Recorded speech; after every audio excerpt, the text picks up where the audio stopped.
Hey, hey, hey, what's going on? Good afternoon. Welcome to the stream. Welcome to the stream. We're live. We were supposed to be live like 10 minutes ago, but for some weird reason, I wasn't able to get my title and stuff down. So it was very difficult. Very, very difficult to get things down. But we're live. We're live. We have a few minutes. I mean, literally like 2 minutes, 4 minutes to get into the game. The players are in the tunnel. This is a big match. This is a big match in Serie A.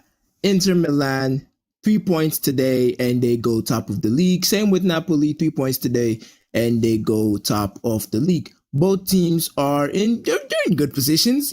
They've had good form. Napoli have lost their last game, but it was in the Champions League. No, it wasn't in the Champions League. It was in the league against Torino. Napoli's last game in the Champions League was a loss against PSV, 6-2. So coming into this match, they're not, on the best of form. But I think it's a winnable game. It's a winnable game for both teams. For both teams. I'm not expecting a draw, to be very honest, but you never know. You never know.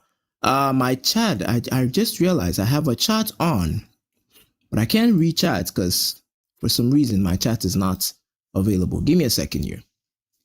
Give me a quick second here. I'm gonna be having my chats on and ready. I think I've got my chat on now. I think I've got it on now. All right. We've got the important aspect of any stream active, which is a chat. It is a live chat. Anyway, the players are coming onto the field. Both teams would be, as I said, both teams would be wanting to win this game. Both teams on 15 points. AC Milan dropping points against I've forgotten the name of the team that they dropped points against. I think they were bottom of the league. They dropped points against them yesterday. So it's a good opportunity for both teams to get 3 points and take themselves into a good position. It was the same thing for, I believe, Roma versus Inter. It was the same thing where both teams had an opportunity to win the game and, put themselves in a better position. Roma more than Inter, because I think Roma were like second or something going into that game. And they played abysmally and ended up losing. So hopefully we get a better game. I think we will get a better game. In terms of quality, I do believe Napoli do have that quality over an Inter Milan. So, not Inter Milan, over a Roma. So I do believe this is going to be a much more interesting game as compared to what we had in the Roma versus Inter Milan game. I really do think so. Let me just get my stats ready to go from FootMob. Make sure I got all of that ready to move. Okay. All right, we've got it. Okay, so I haven't even read the lineup out. I'm still not combobulated, but yeah, I'm not set and ready here. But to have a look at both teams going into this game, Napoli, first of all, the home team are lined up like this. Vanja Milinkovic-Savic. Hey, sorry about that. FGH, hope you're doing good in chat. Just noticed your chat. But Vanja Milinkovic-Savic in goal. Spinazzola, Jesus, Buongiorno, Di Lorenzo, Gilmore in the midfield, Anguissa, De Bruyne, McTominay, and Politano as their midfield four, and David Neres up top. So I believe Rasmus Højlund is either on the bench or is injured, because I would believe not Rasmus Højlund. Oh, he's not on the bench. I think he's injured. He is injured till November. That's unfortunate for Rasmus. That is unfortunate for Rasmus. But yeah, that's how Napoli are going to be lining up today. Inter Milan, a very, familiar lineup for them. Jan Sommer, Acerbi, Bastoni, Akanji as the back three. First of all, let me just get my timer ready to go for the game. So back to Akanji, Acherbi, Bastoni, DeMarco, Mkhitaryan, Çalhanoğlu, Barella, and Dumfries as the midfield three and the two wing backs, and then Martinez and Barney up top, who actually scored the winning goal for Inter in the Roma match. So he is on form. He is on form for them. But both teams in the Champions League, let me just remember, because I remember Napoli did lose in the Champions League. But I don't know about Inter. I think Inter won their game. So Inter are in better form, I believe. Yeah, they did. They did. They won their game 4-0 in the Champions League. So Inter are the better team in terms of form going into this game as compared to Napoli. But again, I think with the quality of players we have on display today, I think it's going to be an interesting game. And hopefully we get some really good goals. They're about to kick off and it's going to be off in a few minutes. Literally just waiting to click so that I don't miss anything. And we're off. Okay. And we're off. Good stuff. Okay. So, interesting game. Players to look out for in this game. I think you would be looking at the stats are going to come up a little bit. It takes a while to load on FootMob, so we'll definitely be, showing up the stats. But players to look at, look forward to watching and look out for in this game. I think obviously McTominay, De Bruyne. I can't really say much for Napoli players because I haven't watched them play, and I think I can't really be giving you players to look out for because I haven't really watched them play. But I think the obvious players to look out for: McTominay, De Bruyne. I think if Rasmus was on the field, you'd definitely be looking out for them. For Inter Milan, I would say look out for Barney. Although he's not your Marcus Thuram, he's not going to be your out and out striker to get you that goal, that consistent goals. He did play well in the Roma match. His pressing is good. He's a physical lad and he's got some pace on him. So I think he's a player that you could look out for in Inter Milan to do something for them. I think DeMarco as well.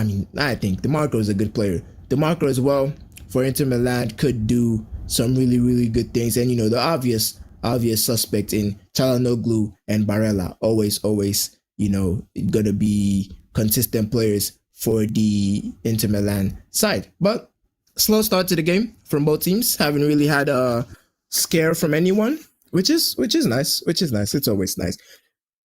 Going into the stream, if you're new to the channel and you do want to see more content like this, make sure to hit that like button, subscribe if you are new. We try to make it as consistent as we can. Obviously I can't really do a lot of daily content because I do have, a life out of streaming, but I do try and make my content as consistent as I can in terms of posting. So we do post consistent content on the channel, and we do a lot of football analysis. We'll be doing the match reaction to the Manchester United Brentford game, although that would clash with the Napoli Inter game. Let me just answer the question in chat. Bro, where are you from? That's a question and a half. I'm from Ghana, actually. In the sub Mediterranean of Africa. I'm fucking with you, to be honest. But I am from Ghana. But yeah, as I was saying, if you do, want to subscribe, if you do want to see more content like this, I feel like I'm not, mentally ready for the stream today, but I'm gonna try my best. I'm gonna try my best. But yeah, if you do want to see more content like this and you enjoy the content and you also want to have a look at the new series we're doing on the channel, wants to watch, we released a new episode on Joy Timokio, the 16-year-old, 17-year-old midfielder at Ajax, playing absolutely brilliant football. And I think it was a really good video. So if you want to check that out, make sure to do that on the channel. And as you're doing that, make sure to hit that subscribe button. We are trying to hit 8,000 subscribers before the year comes to an end. It's hefty, moving from 147 to 1,000 subscribers. It's a lot, but yeah, we're going to try and do that. But yeah, to answer your question in chat, we're from Ghana. In Africa, people don't know that. Some people don't, actually. Some people are unaware that Ghana is from Africa. Ghana. Prideful Ghana. But still slow start from the game from both teams. I think they're just trying to, size each other up. Nothing really crazy. I think the stats should be up now. Let me just double check that. Let me just do that for y'all.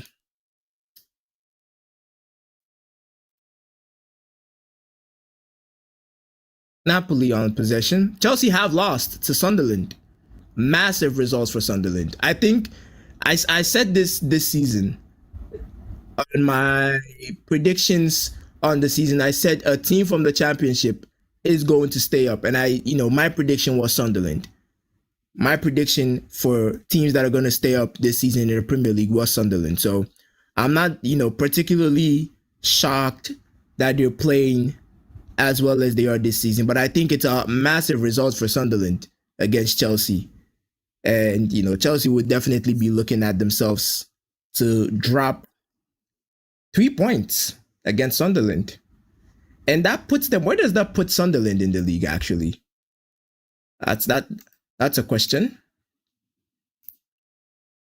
Where does that put Sunderland in the league? Newcastle as well, getting points against Fulham. No, Volta made their goal today. Napoli on the attack here. David Neres driving into the box. He's still with it. Gives it to Kevin De Bruyne in a less than ideal position, which leads to De Bruyne losing the ball. I'm trying to see where Sunderland are.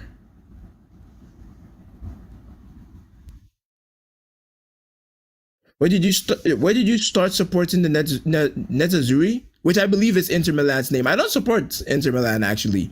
I just do interesting Seire A watchalongs. So I'm not in support of any team here today.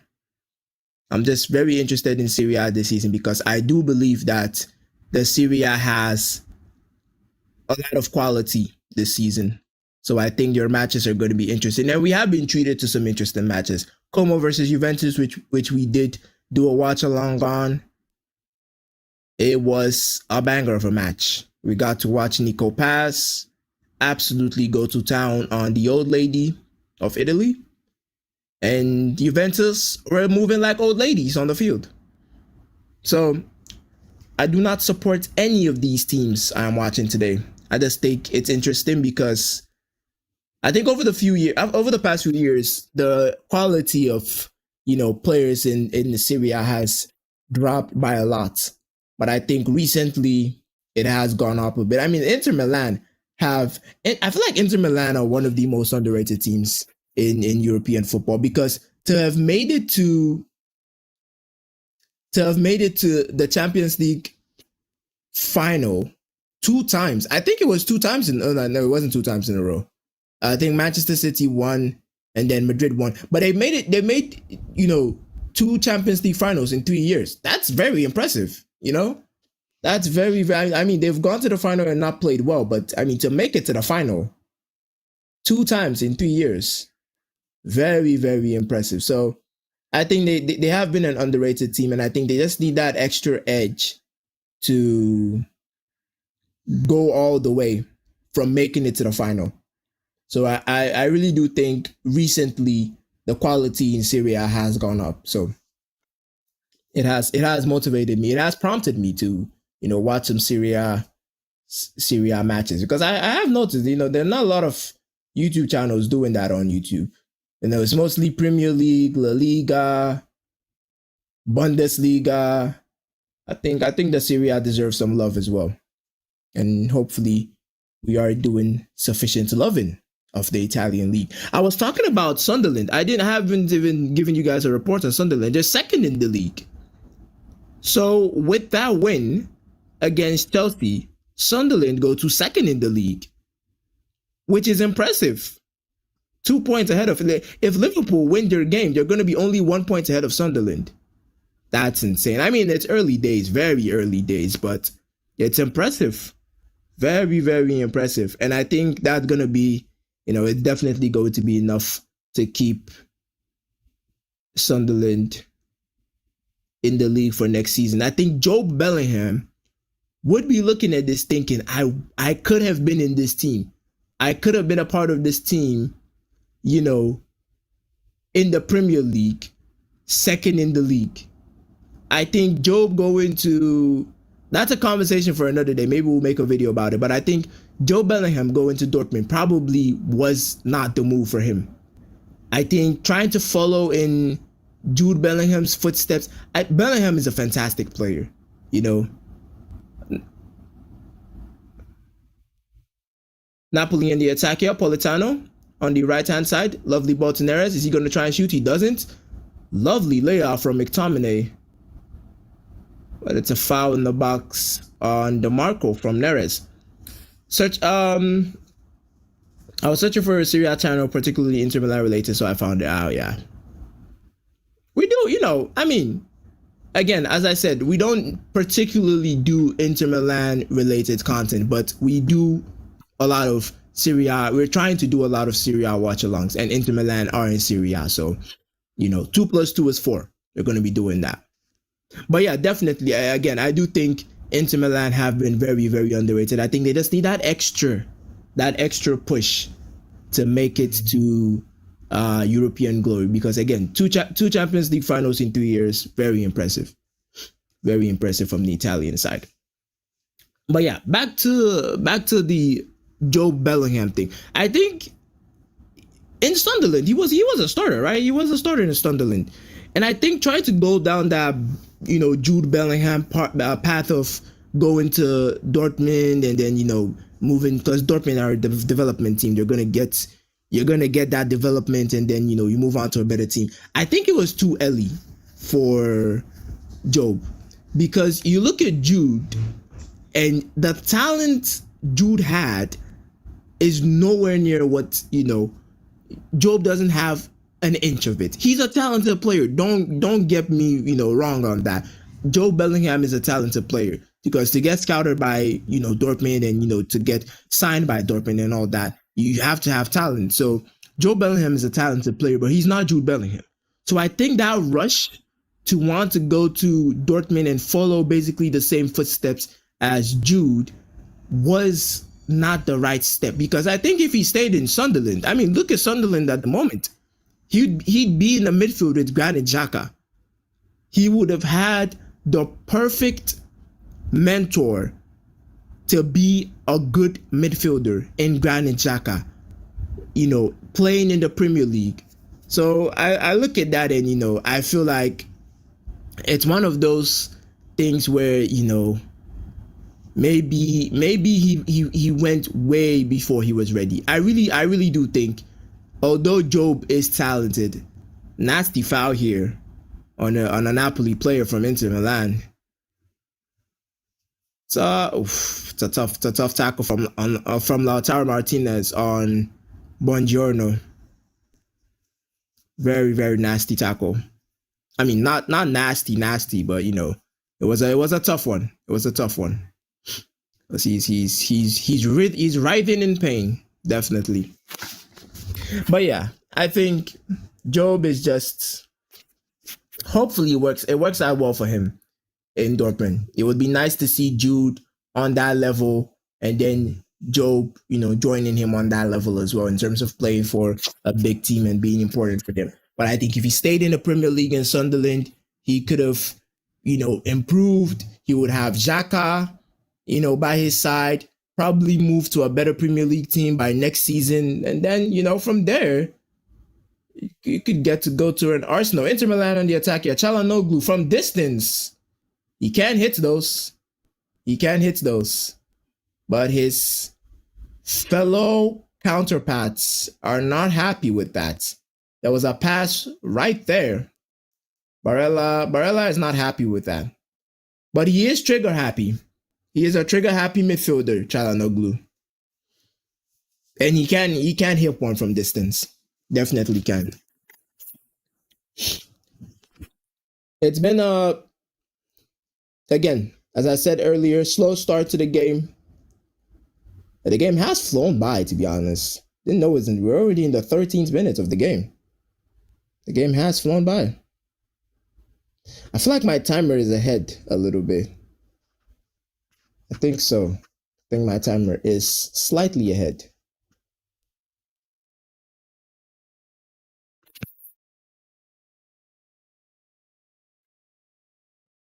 Slow build up play from Napoli here. Billy Gilmore trying to find that pass. Dangerous mistake from Napoli. Lautaro Martinez, you think maybe he should be doing there. Well, good save from Milinkovic Savic. It was a lapse in concentration here from Napoli defensively. I think it was Jesus. Lautaro Martinez, one-on-one on the goalkeeper. You would think a player of his quality should be scoring that. I think if he takes a touch, he would be in a better position, but maybe his eyes flashed at goal, and it was Spinazzola actually. Inter Milan with a beautiful gilt edge opportunity to go in front, but it was a good save from the Napoli goalkeeper. Best chance of the game so far from Inter.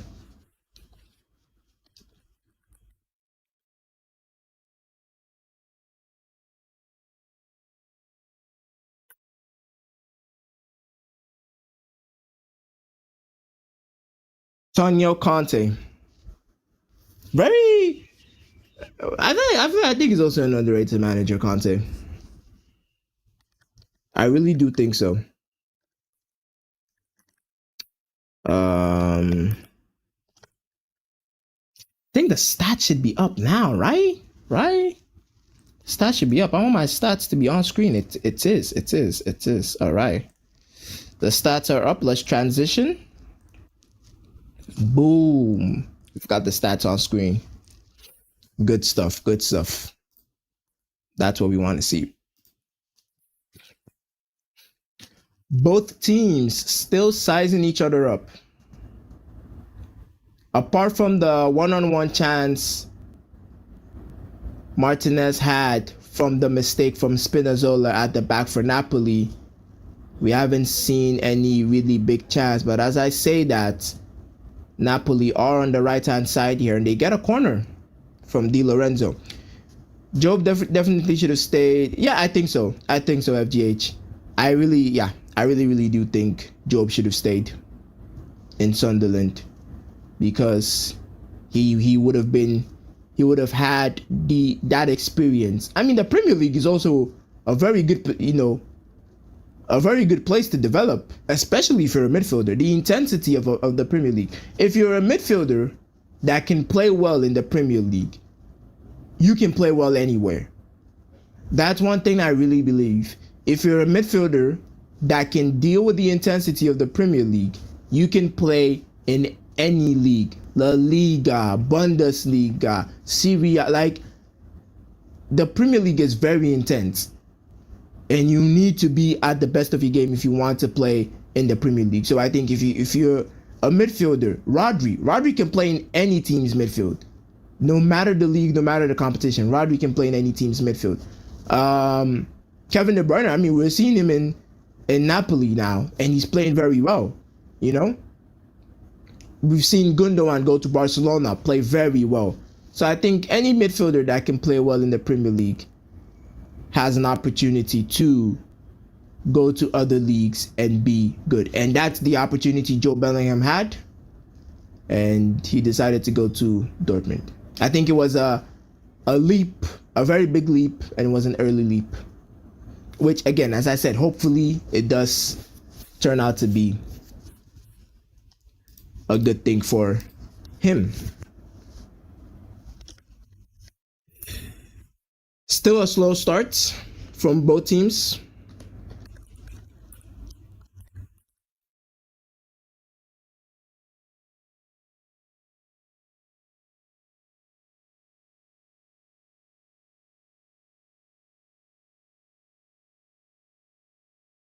Both teams just, passing the ball around slowly. Nothing crazy going on here.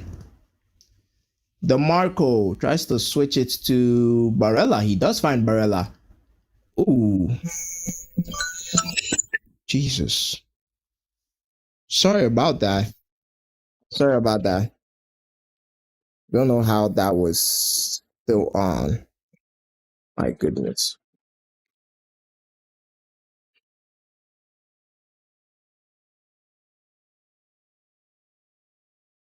Thoughts on your Clasico tomorrow?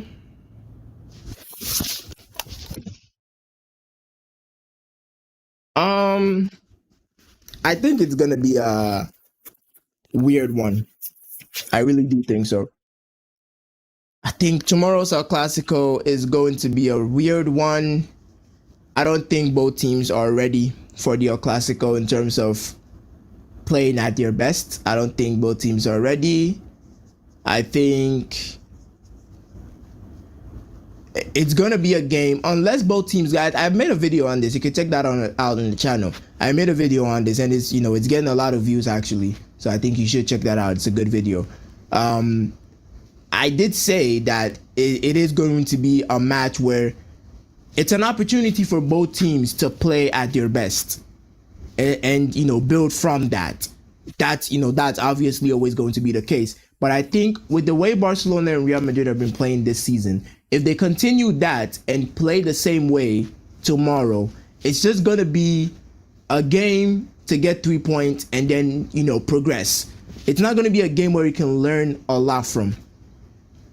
That's really what I think. Napoli on the attack here. Neres on the right wing does well to get away from players and passes the ball off to Politano. And the ball is gone all the way back. It has. Dhruv, how you doing in chat? Hope you're doing good. Kevin De Bruyne. Gilmore. Good cross into the box. There's no one there. Politano tried to get ahead on that. Wasn't able to. Gilmore in a good position. Isn't able to get the shot off. Good spell of attacking football from Napoli. They tried to get, you can see they're really missing a striker.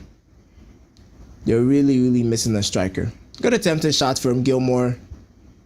I think he tried to place that. Probably should have gone for more power. The pace at which he was going, I think Summer would have also gotten a touch on it. Yeah. You can see the lack of a box threat for Napoli, which is what Real Madrid also lacks. They lack a box threat. Mbappe is not a striker that's going to stay in the box all the time. You're going to see him on the left wing. I am interested to see how the match is going to go tomorrow. Obviously I'm going to do a match reaction for that. Subscribe if you don't want to miss that as well. But, it's going to be interesting to see. I don't want to say I'm excited because I really am not excited going into this El Clasico, which is a weird one. As a Real Madrid fan, I would be wanting to be excited going into an El Clasico, but that's not the case for me in this El Clasico because a lot of concerns. We're playing well. Again, we're playing well. The only major loss that would have me really concerned is the one against Atletico Madrid. Mkhitaryan tries to put a ball into the box, blocked by the Napoli defender. But yeah, I think the El Clasico is going to be a weird one. It really is. But hopefully it can be a catalyst to greater things in the season. I hope so. Corner for Inter Milan. What are they going to get from this? What is this?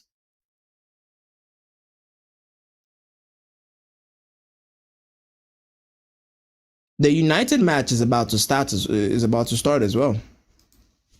Thank you to the new subscribers on the channel. I appreciate the support. Long throw coming in for Inter Milan. There's a lot of long throws going on this season. I mean, Sunderland got your equalizer from a long throw. It's a lot of long throws going in this season. A lot of teams trying to adopt Brexit football, basically, which we all thought was gone. Pep Guardiola's football came in, changed everything. Now everyone's got ball playing center backs, deep line playmakers, all of that intricate stuff. Well, all of a sudden, good cross into the box from, I think it was Dumfries and Barney. with the acrobatics, but he's not enough. It was Barella. He did try it, but it was nowhere near. Nowhere near.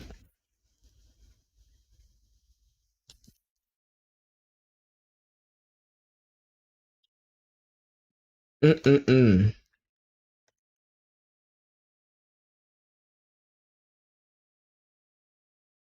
Napoli, a bit shaky at the back in terms of concentration.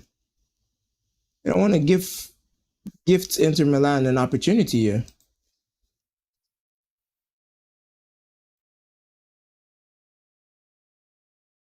Lovely ball from Kevin De Bruyne, but Neres isn't quick enough to get there.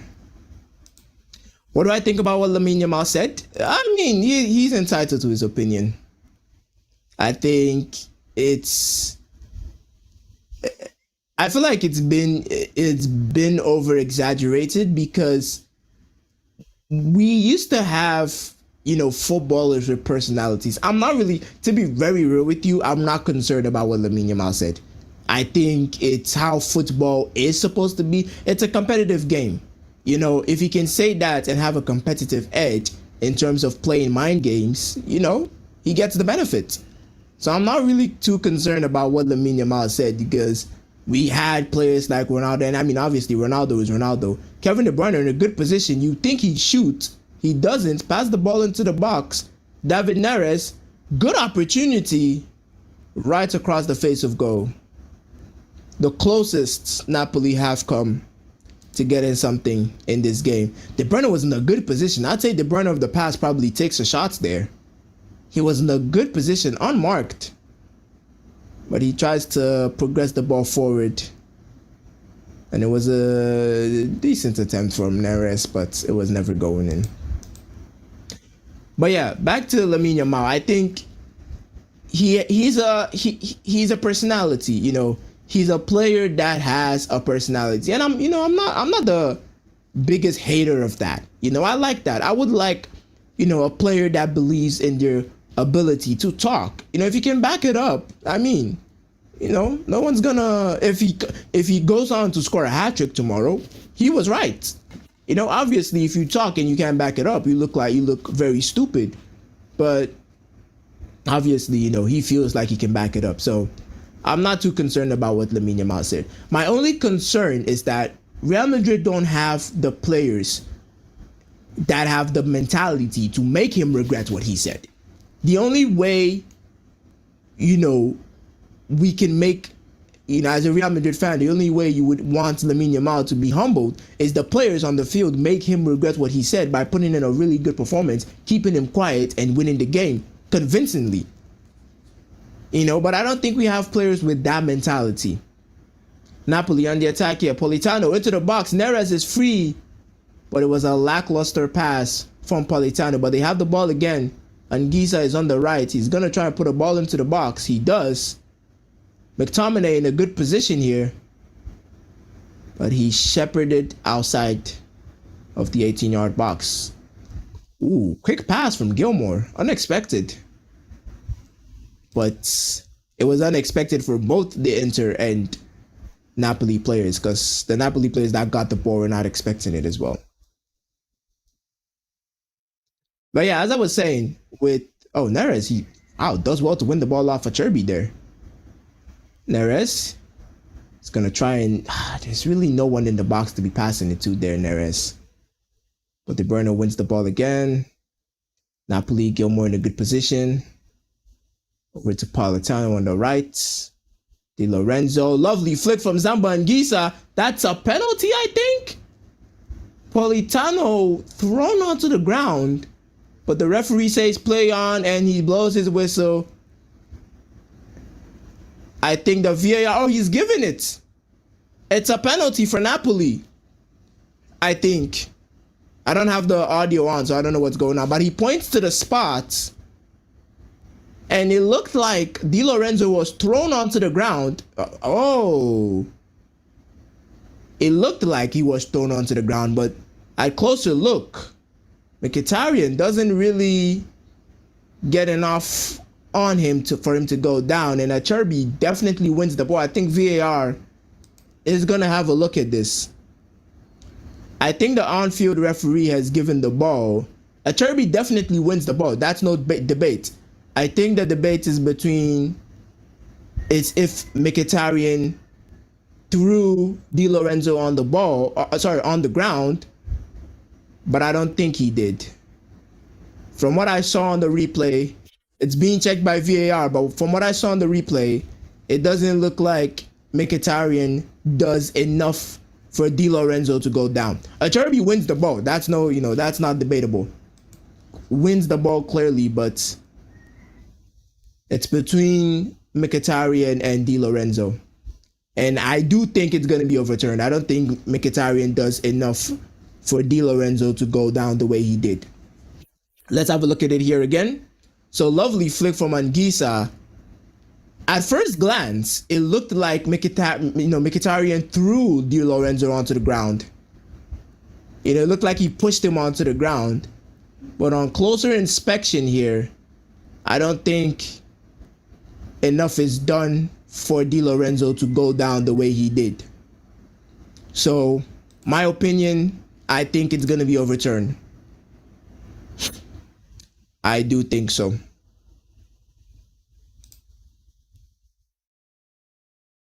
I think the referee is going to overturn it. I don't think he's even supposed to be going to the... Sorry about that.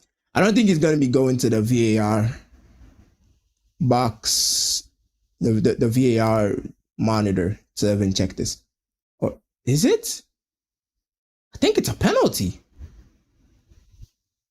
Oh, we might be witnessing some controversial decisions here. I don't think that's a penalty, but I think the referee might have given it. The way Lautaro is reacting here, I think it might be a penalty. I think it is because the referee keeps pointing to the spot and he hasn't gone over to the VAR monitor. Mkhitaryan is injured. So, wow, a lot is going on here. So Mkhitaryan has been taken off. I think he's injured. I think he pulled his hamstring. Zielinski has been brought on. The referee is standing over the penalty spot, and I think it's a penalty. I don't think it's being checked anymore. Which, if that's the case, then this is probably the worst. Probably right next to the Barcelona Olympiacos penalty. This is probably up there. Because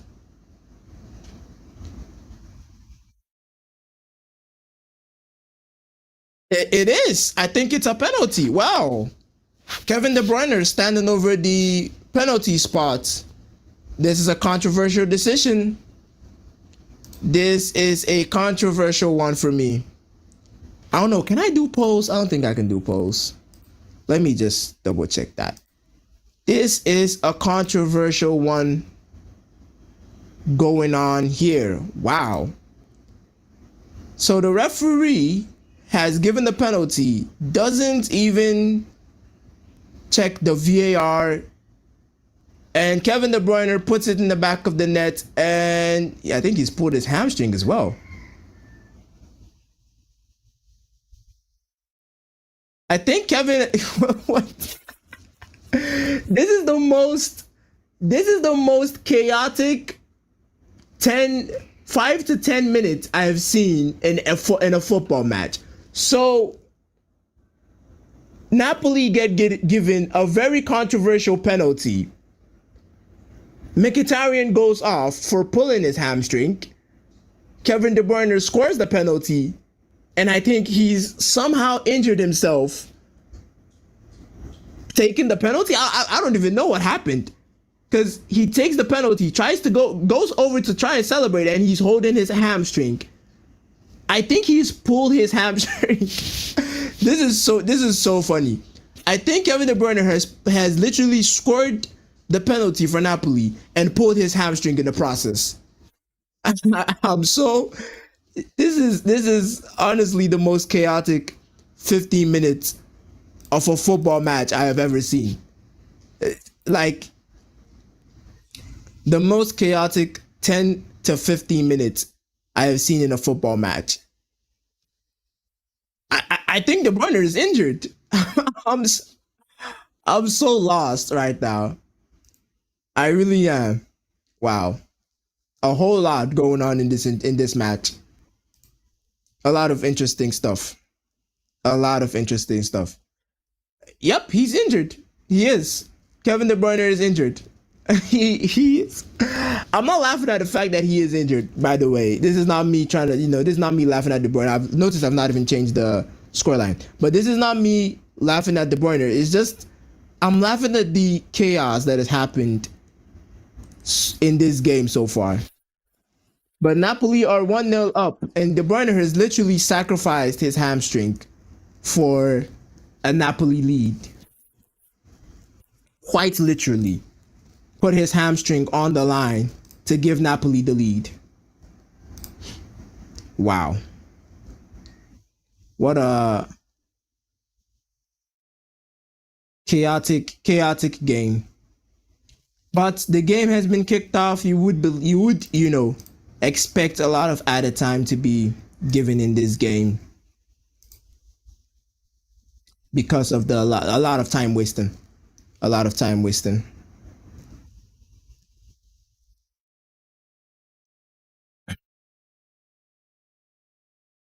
But Napoli do take the lead at home. The Belgian maestro has sacrificed his hamstring to give Napoli the lead. Absolute cinema. Absolute cinema. Um.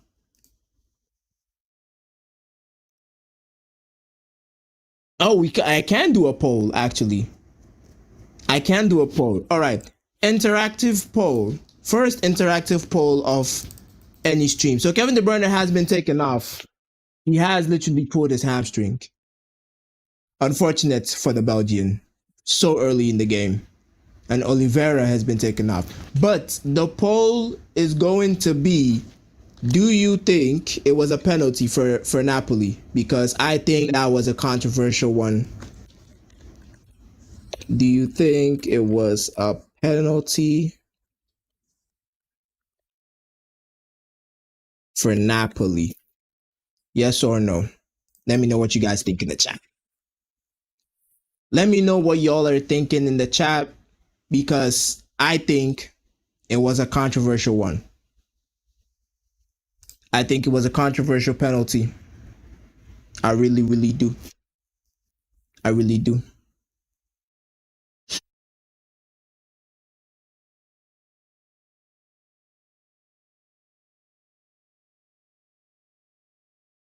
But let's hope Inter Milan can equalize so we can get a more interesting game. Hopefully more chaotic stuff going on.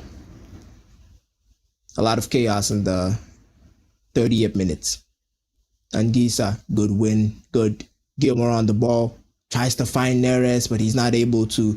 Let me try and see if I can get the give you guys some updates on the Manchester United match.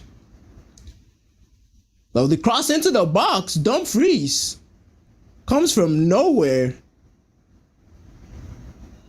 and almost gets a touch onto that. It was a good cross from DeMarco into the Napoli box. And Dumfries almost gets onto the end of it. The Manchester United versus Brighton game is on. I'll try and see if I can give you guys some updates on that while we're here for the Napoli Inter match. Anguissa does well to win the ball. Neres. Oh, I'd say that's a foul. It's not a foul. It's not a foul. I was thinking it was. Big game for Manchester United.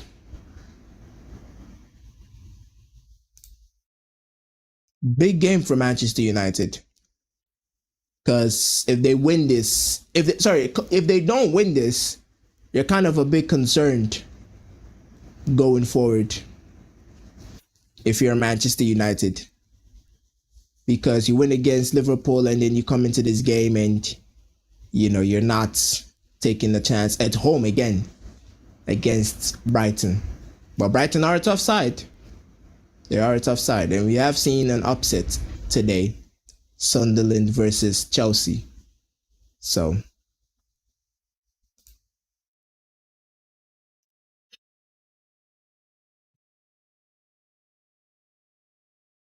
Anguissa almost finds a good pass. Anguissa is playing well. He's a contender for man of the match. He did give the flick on to Di Lorenzo that led to the very controversial penalty for Napoli.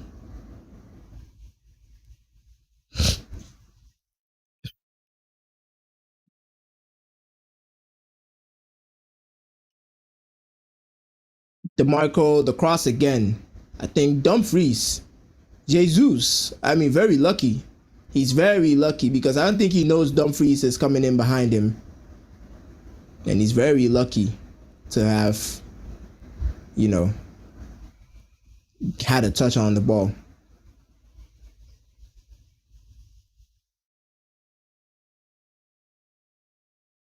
Corner for Inter Milan as we approach the end of the first half. Çalhanoğlu on the end of the corner, looking to find options in the box, and it's off the crossbar from Dumfries. So close. Dumfries or DeMarco, I think. So close, Inter Milan, to getting that equalizer. Lovely delivery from Çalhanoğlu. And it was Bastoni actually. Oh, so close. So close. You don't get any closer than that if you're not scoring a goal. So close from Bastoni to get that equalizer for Inter, which would have been pivotal going into the second half. Bastoni, he is a modern center back. Bastoni, very comfortable stepping into the midfield. Very comfortable. He's a center back I think will do very well in the Barcelona system, by the way. Just putting that out there. I think Bastoni would absolutely do well in Barcelona system. Ball goes out of play. Trying to see this.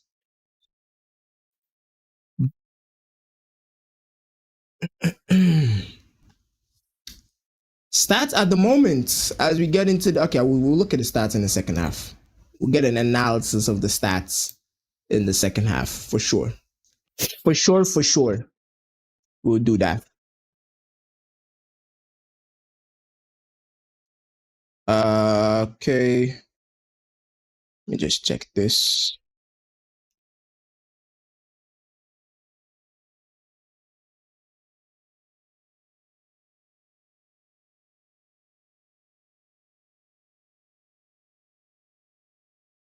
Inter Milan, slowly building up play. Slowly building up.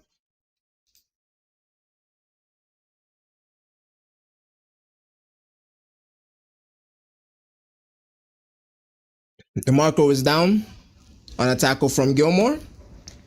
And the Scottish takes the first yellow card of the game. Crunching tackle on Çalhanoğlu.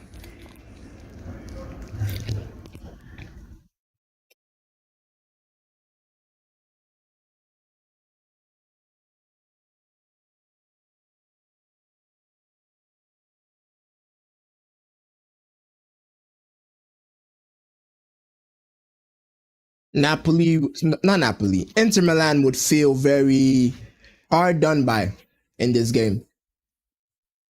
They really would, because I think again that penalty doesn't. It was not a penalty for me. Lovely cross from Çalhanoğlu. Dumfries tries to get on the end of it, but it's not enough. Barella. Not Barella. That wasn't Barella. DeMarco looking to spread the ball around and can do that.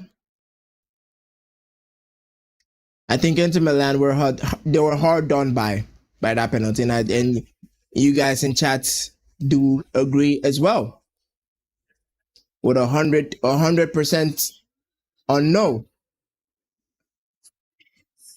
Apologies for the background noise. Very apologize a lot for that. Can't really do much about that. It's an announcement, stuff going on in the background. Hopefully it's gonna go down. Literally right outside my window.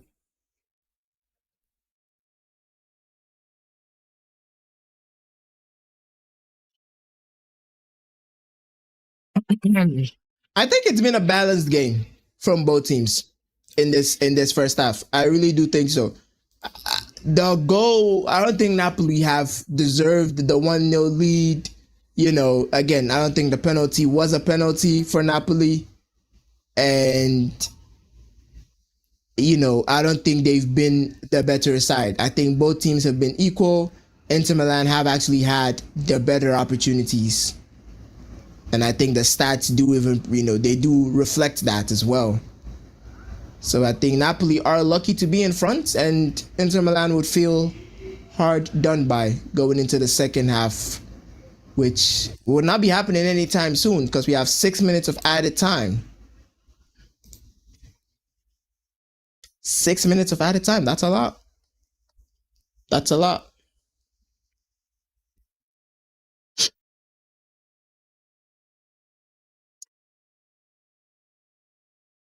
Okay.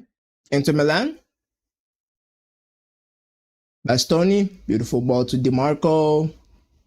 It's the ball off to Barella. It's not Barella. I keep saying Barella.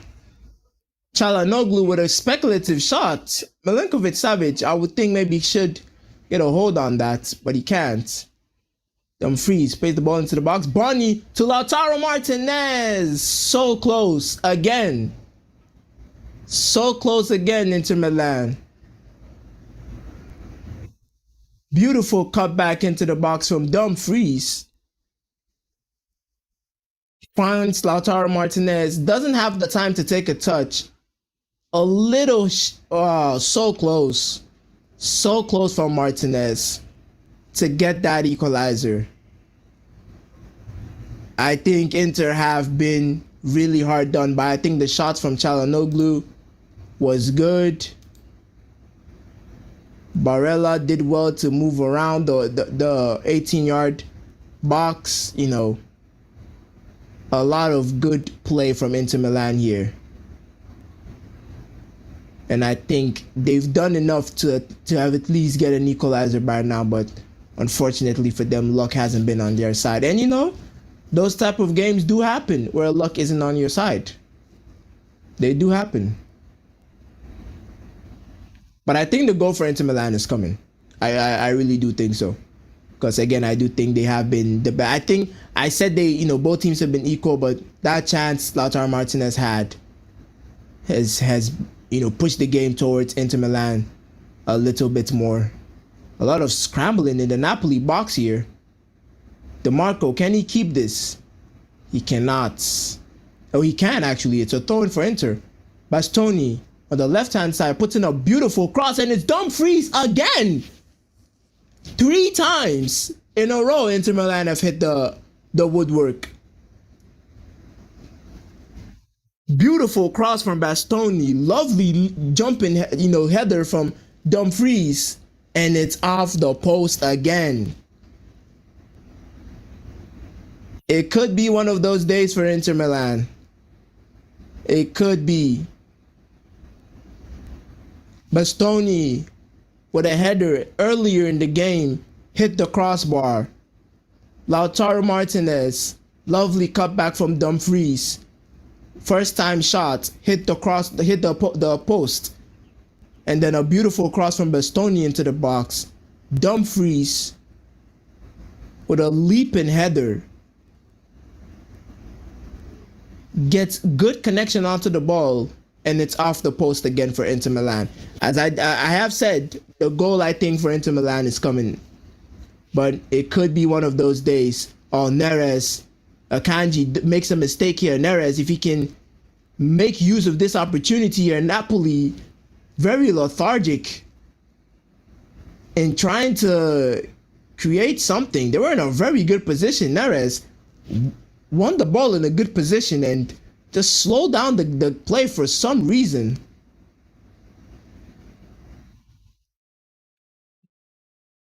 And lost the opportunity for Napoli, I mean, to make it two.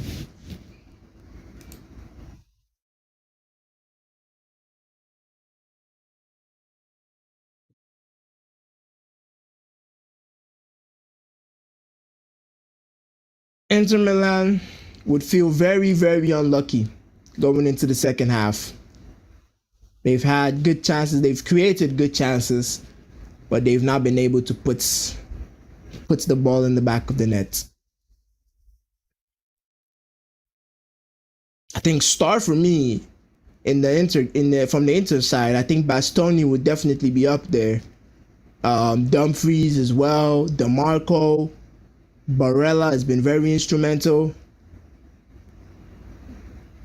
I think those have been the stars of the game for the Inter side.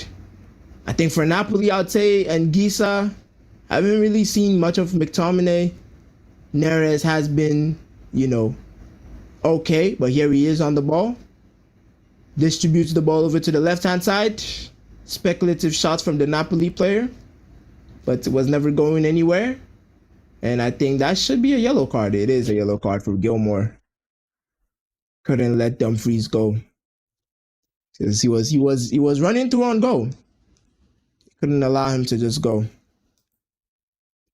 Took him down and took a yellow card. One for the team. That we're gonna end the poll of do you think it was a penalty for Napoli? One vote, but it's a vote I do agree with. I do agree with the vote.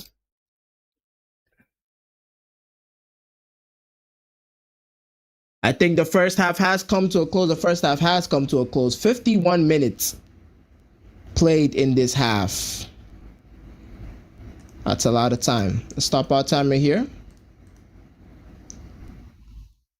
And then we'll be getting ready for the second half. So, analysis of the first half. I think Inter Milan have been hard done by. That penalty, I think, wasn't a penalty. They've had a lot of chances, but unfortunately for them, the post has been an extra player for Napoli. Been, blocking a lot of chances for Inter Milan. And, I think the positives they can take from the game is that they have created those chances and, they've had the opportunity to go in front. And if they can be more precise in the second half, they will be able to do that. And I think the stats agree with me as well. Although Napoli do lead in expected goals with a 0.91, I do think, Inter Milan have been the better side. They're right behind them with a 0.86. But Inter are leading in the rest in total shots, 8 to Napoli's 4. Shots on targets, 2 to Napoli's 1, which is probably the penalty. Big chances for Inter Milan, 2. I think it should be 3 because, the header from Dumfries, the very close shots from Lautaro Martinez, and then the header from Bastoni as well. So I think it was 3 big chances for Inter Milan, which unfortunately they weren't able to take. Chances missed, 2 as well. And accurate passes, Inter Milan are leading that. So stats-wise, Inter Milan do look the better team. But, you don't win game on expected goals and shots on target. You win the game based on what is on the scoreline. And on the scoreline, Napoli are leading the game 1-0. In terms of bench options, actually, I want to see who Inter Milan. Oh, Manchester United have scored against Brighton. Matheus Cunha, his first Manchester United goal. Matheus Cunha. You know what? We could switch to the Manchester United game. Let's just do that. Let's just switch to the United game and see what it's all about. Can I switch to the Manchester United game? Jesus Christ. All right. Okay. Yeah, we can. All right, Mateus Cunha with a Manchester United goal, and it could be big. It could be a big goal for the English side because they need to win this game. You know, they need to. They really, really need to win this game to get themselves in a good position, you know, and give their fans something to be happy about. I didn't really see what happened in terms of how they scored a goal, but it's a goal nonetheless. It is a goal nonetheless. But I was having a look at the bench for both teams. Having a look at the bench for both teams, Inter Milan and Napoli, they have both used one sub.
I just realized my mic has been off. I don't know how long my mic has been off for. I really just realized that right now. So weird.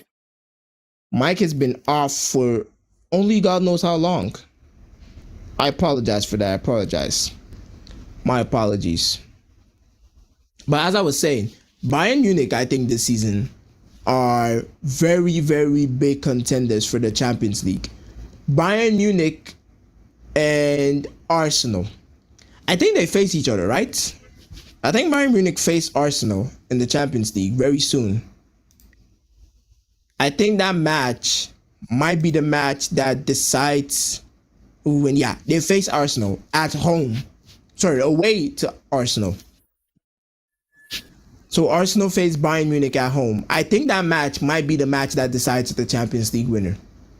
I don't think Real Madrid have played well enough to be in the. I mean, Real Madrid are always going to be in contention for the Champions League, but I don't think Real Madrid have played well enough to properly be in that conversation. And I think Bayern Munich and Arsenal are the most informed teams and the teams that look unbeatable. I mean, Arsenal looks scary. I'm going to be real with you. Arsenal look very, very scary this season. So if they can get some consistency, if they can maintain consistency in how they've been playing this season, I think they have a very, very big chance to do well in the Champions League and win the Champions League. Right next to Bayern. I really, really think so. Because those two teams look, Harry Kane is on form, Olise is looking brilliant, you know, and a lot of other stuff, you know. I don't watch a lot of Bundesliga, so I don't know how, you know, the players that are playing well at Bayern, but I can see that they look like a solid team right up there with Arsenal. So I think that match, unless we see any other, you know, variables, like any other teams that can play well this season, like Real Madrid, Barcelona, Liverpool, you know, they still have gears to go, definitely. Those teams still have gears to go. And I think if we can see that, it could be, you know, a twist in the tail. But I think the consistent teams this season, this season are Manchester, Bayern Munich and Brighton. I said Manchester because I'm having a look at the Manchester United Brighton scores, which they are still leading 1-0. So yeah, I think that's how the Champions League is going to go. But let me know what you guys think in the chats. Ask any questions you feel like asking or questions you want to know the answer to as we await for Napoli and Inter to return in the second half.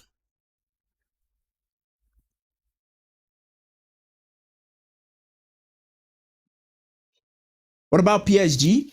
I think PSG are obviously going to be contenders for the Champions League. I really do think so, but I'm not saying they can't win it again. What I'm trying to say is Bayern and Arsenal have looked so good this season.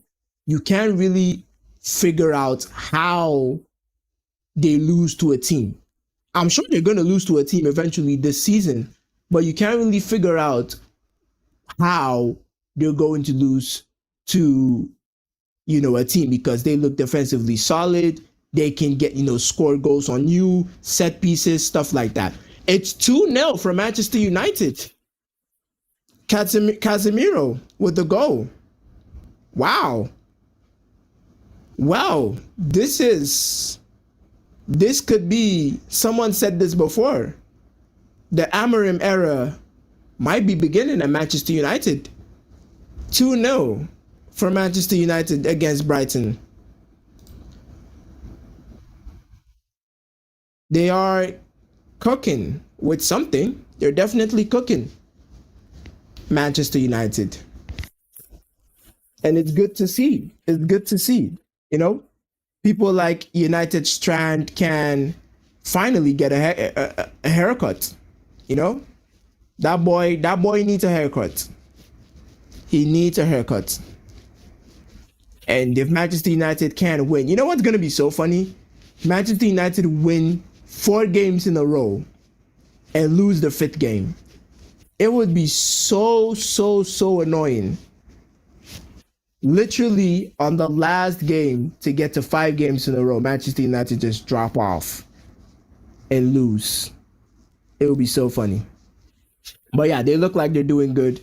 Brighton, the quintessential Premier League team is Brighton, along with Fulham. They can win against anyone and they can lose to anyone.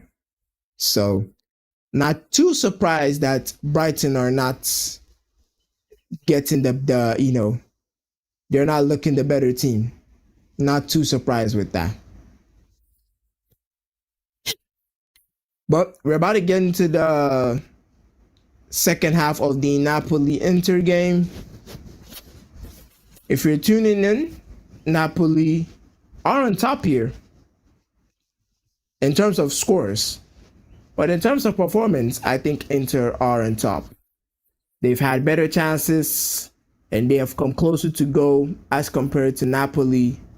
And they have just been hard done by because they've hit the post a multitude of times.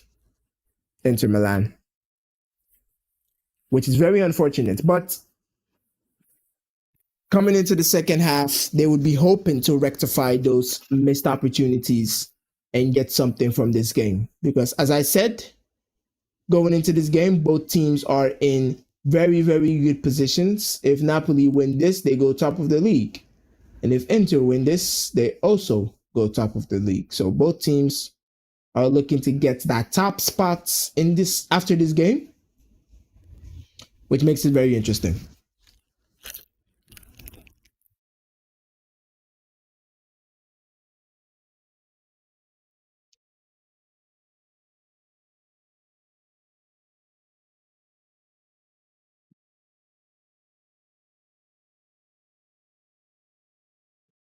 But the players are heading out of the tunnel. Antonio Conte looking sharp. Antonio Conte is unbeaten in his 8 previous meetings with Inter Milan. He has never lost to Inter Milan, Antonio Conte. Well, that's a stat for the stats nerds. For the people that like stats, that's a stat for you. Antonio Conte has never lost to Inter Milan. Oh, my timer. Got to continue my timer. Almost forgot about that timer. All right. And we're off. On to the second half. Inter Milan have had some good chances, but they will feel very unlucky and hard done by. Hitting the post on 3 occasions and getting an unlucky penalty. But coming into the second half, they will be looking to rectify those mistakes into Milan. And Calhanoglu loses the ball as I say that. His attempt at rectifying the mistake did not work, Calhanoglu.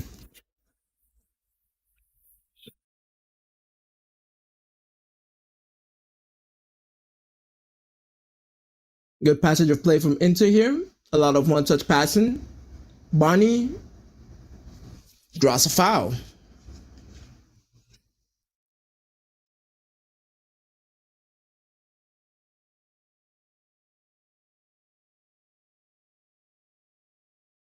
Ball being moved around. I'm actually very tired.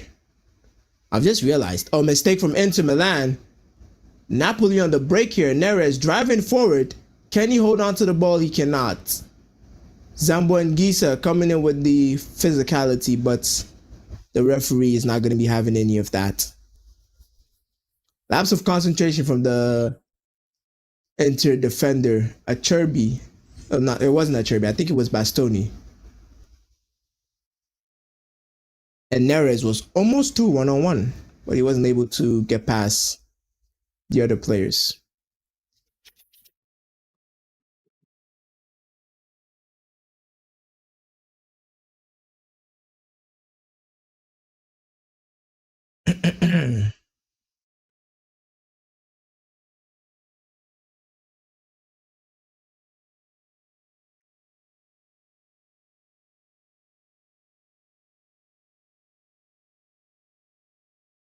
Long kick from Jan Sommer.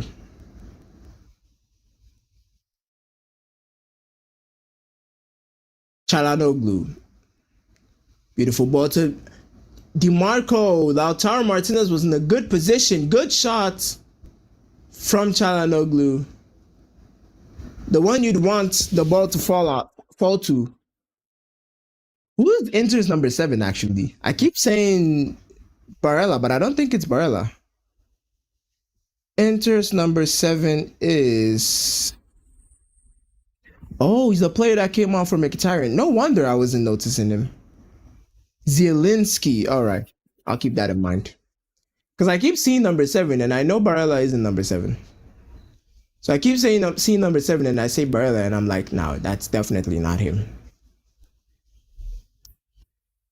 Enter, passing the ball around. Bonnie tries to win the ball, but it's a Napoli throw-in. No, it's an Inter throw-in.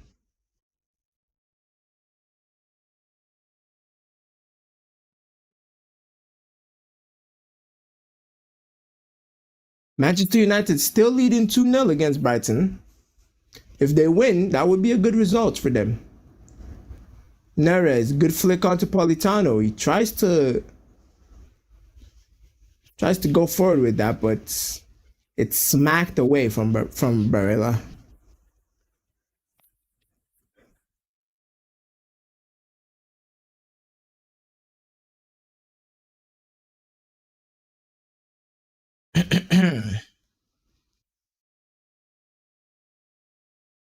Gilmore, a Cherby.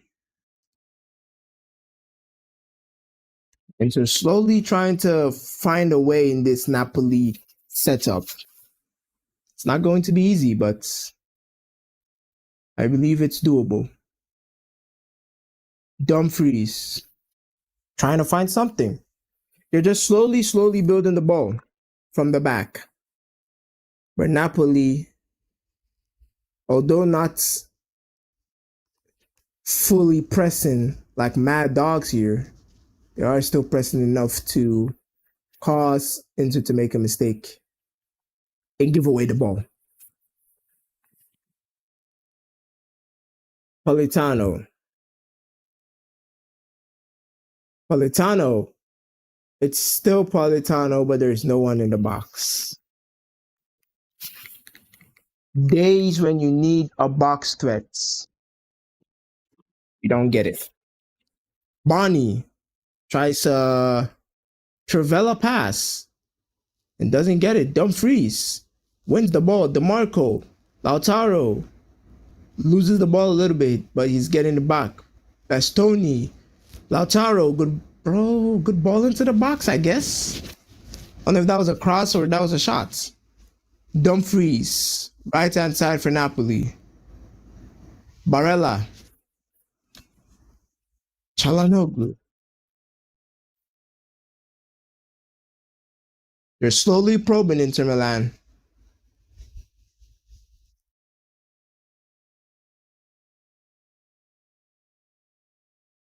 Zielinski, twisting and turning, bobbing and weaving. Dumfries is a physical player, that Dumfries. You have to get a proper hold of him. If not, you might be on the ground. You might be on the ground. The first half of the Manchester United game is coming to a close as well. As I said earlier, this is that it would be a good result for United to take the pressure off of Amorim, because I think since he's come in, he's been scrutinized for a lot of things. System, other stuff. Stubbornness, lineups and all of that. So there's an opportunity, because Manchester United of before, this is what they normally do. They win against teams like Liverpool. And then when it comes to teams like, West Ham, Nottingham Forest, and even Brighton to a certain extent. They go on to down tools, as some may say.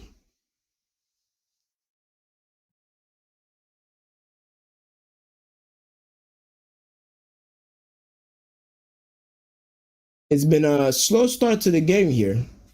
Apart from that one mistake from Napoli that almost made Inter get into that field yard of space.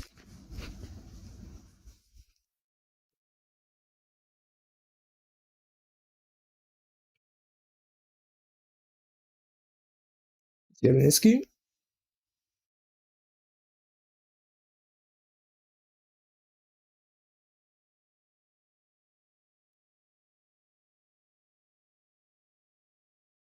crossing to the box.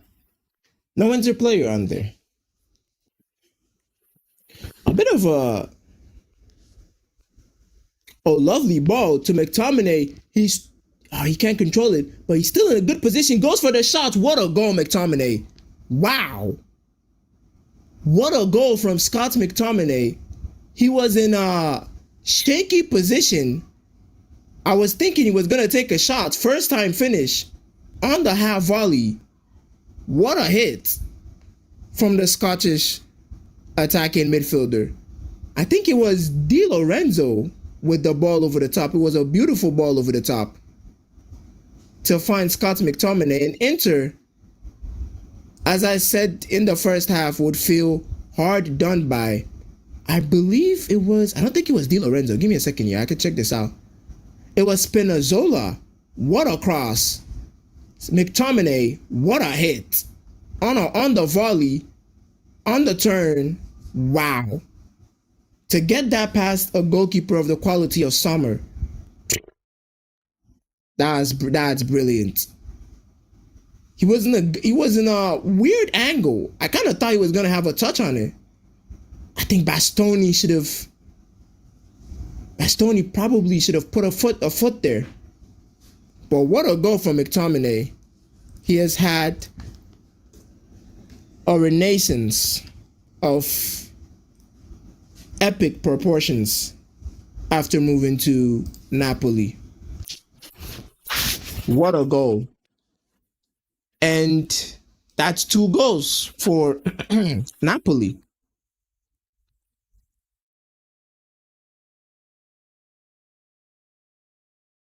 And if you're Inter Milan, you know things are going from bad to worse. Already one goal down. Unluckily, I think it was it was a dodgy red card, and a red card. It was a dodgy penalty, and I think probably shouldn't have been a penalty, but it happens, and you're one goal down, and you're looking at trying to get that goal back, and Inter Milan get the chances on chances, three chances hitting the woodwork for Inter Milan, and you're thinking you're getting closer and closer. And then as you're trying to get back, DeMarco crossing to the box. Lautaro, he's asking for a handball. Barella is asking for a handball. DeMarco is right behind the referee asking for a handball. But I think the referee is having none of it. It's halftime at the Manchester United Brighton game. But Napoli haven't looked the better team. I'm not gonna lie. They're leading. Oh, the referee has stopped the game. I think they're checking the handball.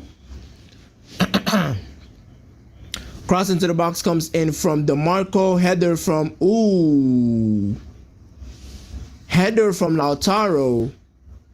And I think that could be a penalty on Buongiorno. His arms are flailing as he tries to win the header against Martinez. His hands are in an unnatural position. And although I've been saying Inter Milan are unlucky or have been unlucky so far, it looks like luck could be on their side as the referee runs over to the VAR monitor to have a look at this handball. And I think Once he has a look at it, he's going to give that penalty, and it could be an opportunity for Inter to finally turn things in your favor. The referee has made his decision. I think it's going to be a penalty. That looked like a clear-cut hand flailing movement from the Napoli player, and I think he's going to be given a penalty. It's an opportunity for Inter. It's an opportunity for Inter to get something back in this game. It really is. He's speaking to the fans, and I think it's a penalty. It's a penalty for Inter Milan. And I think Napoli will be a bit worried. They could miss the penalty, but if they do score this, I think Napoli would have a little bit of concern because, as I said, they haven't been the better team in this game. They haven't been 2 goals better than Inter Milan. The goal from McTominay was good, no doubt about it, but I don't think they've been 2 goals better than Inter Milan. And for Inter Milan to have an opportunity to get a goal back, if they can put this in the back of the net, you would feel the momentum swing in the direction of the Nerazzurri. Hakan Çalhanoğlu, Turkish international, probably the best Turkish player they have, stands over the ball. Is he going to be able to give Inter Milan a fighting chance in this game? He goes for the good penalty, takes the goalkeeper the other way, and I think the momentum is going to be swinging Inter Milan's way now. I really do think so, because first half and, so far in this game, Inter Milan have looked the better side. They've had the better chances. They've moved the ball better. They've created, better opportunities. And I think there's going to be a little bit of concern for Napoli because with players like Kevin De Bruyne not being on the field, there is a lack of midfield control for Napoli in that sense. But it's 2-1 now. I haven't changed the score. I have to be changing the score lines quicker. 2-1 now. Interesting game. Most goals we've gotten in a watch-along so far. 3 goals. No. Como. Okay, no. Como Juventus was 2-0.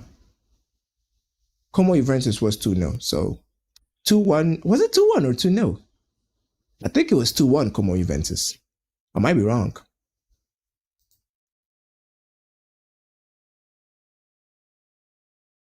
You can feel the momentum. 30 minutes to go in the game here, but you can feel that momentum switch for Inter Milan. Oh, there's a bit of scuffle going on here. I think it's Dumfries. I don't know if words have been exchanged. There's a substitute on the field. I don't know why a substitute is on the field. I think it's a Napoli substitute. He's on the field. Tensions are high here. I think it was Antonio Conte and Dumfries. I don't know what happened, but it's Martinez as well. He's I mean, a lot is happening here. Interesting game. So, yellow card, I think, for someone. Martinez is... I don't know what happened, because the Napoli players are kind of telling Martinez to calm down. Conte with a yellow card. I don't know what's going on here, but I might have missed it. Because I saw Dumfries. Martinez is still gesturing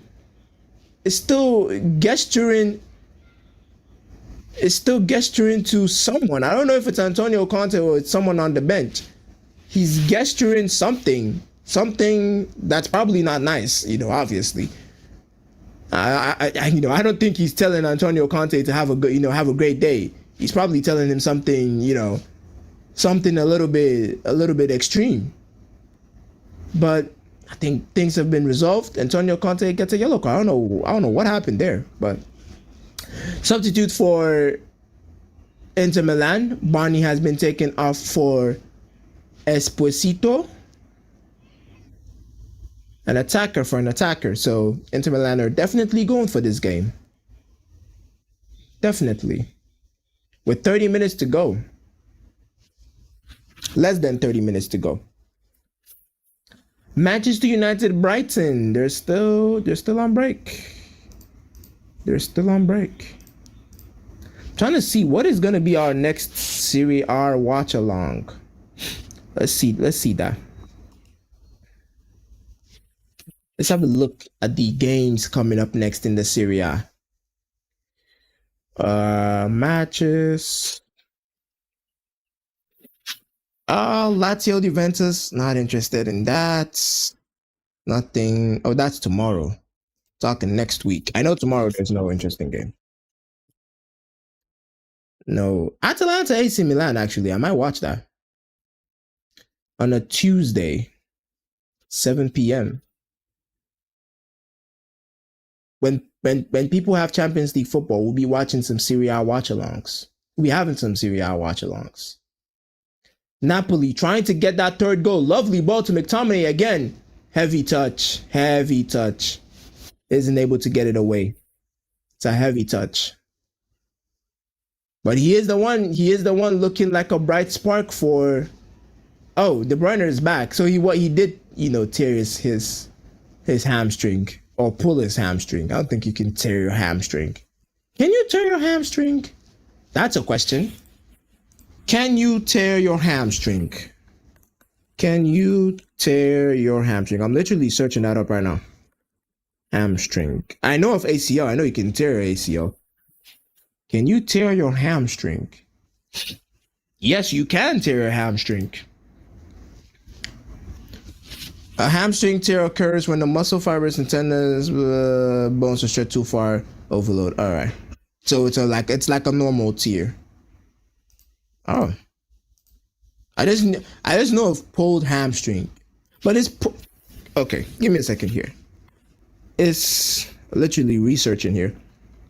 Is a torn hamstring the same as a pulled hamstring? The same as a pulled hammy.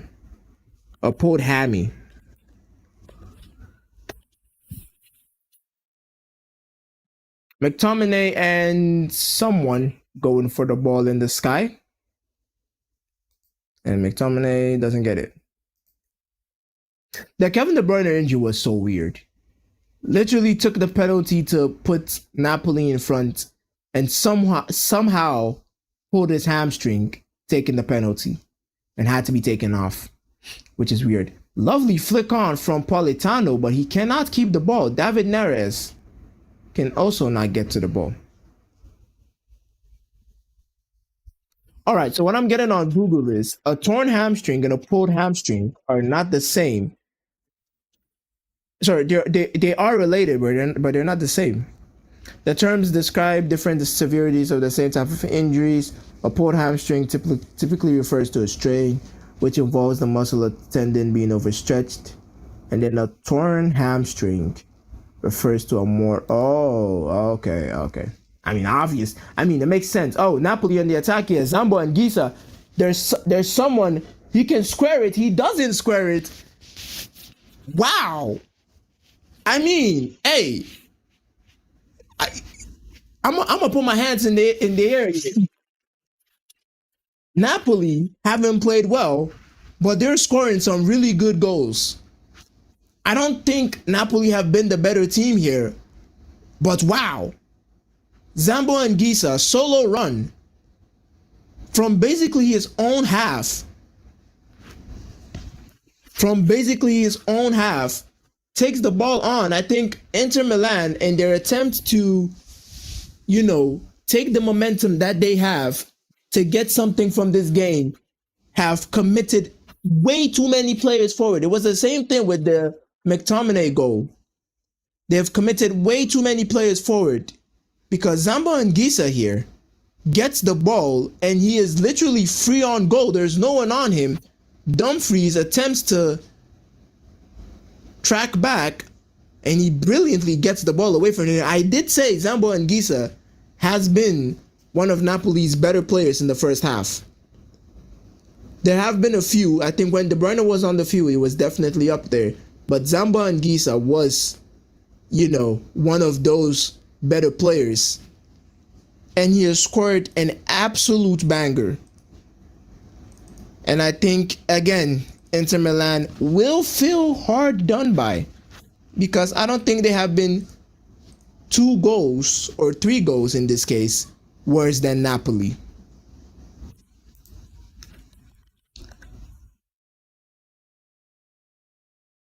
3-1 to Napoli, and with 23 minutes to go, I think the team, oh my God, this could be for McTominay. Good hit. Good hit. They are riding this high at the moment, Napoli. I think he was offside. Yeah, he was offside.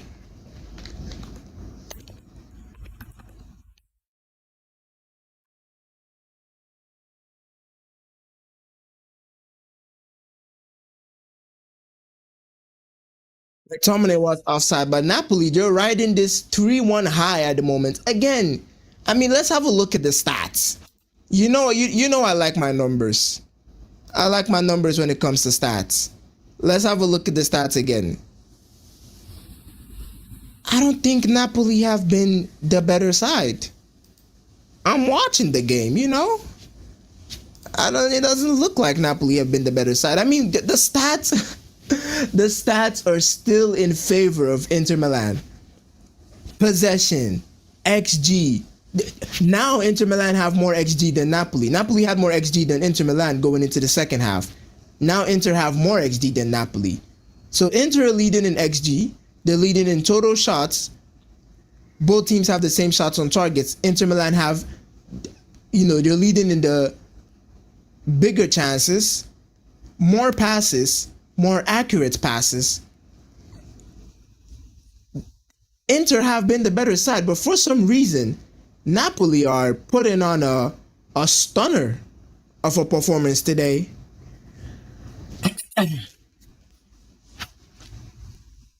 They're putting on a stunner because the 2 goals, apart from the penalty from De Bruyne, the goal from McTominay and Gisa, class goals from those 2. And if you're Inter Milan, you're looking at the 3 chances that were missed in the first half, and you might be ruining those chances now.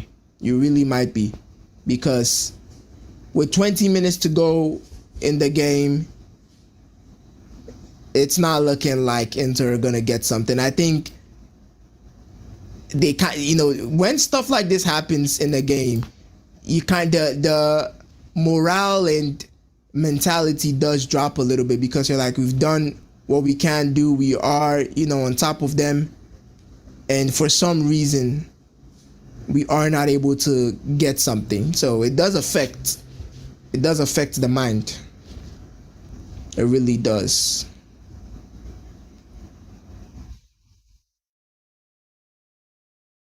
Napoli, they're cruising now. Napoli, they are cruising. Inter Milan are looking to make some changes. Anguissa, lovely control. Anguissa, he's good. Contender for man of the match for me, Zambo Anguissa. Big contender for man of the match. I think he's been very good for Napoli. And this is without De Bruyne as well. This is a Napoli team without Kevin De Bruyne.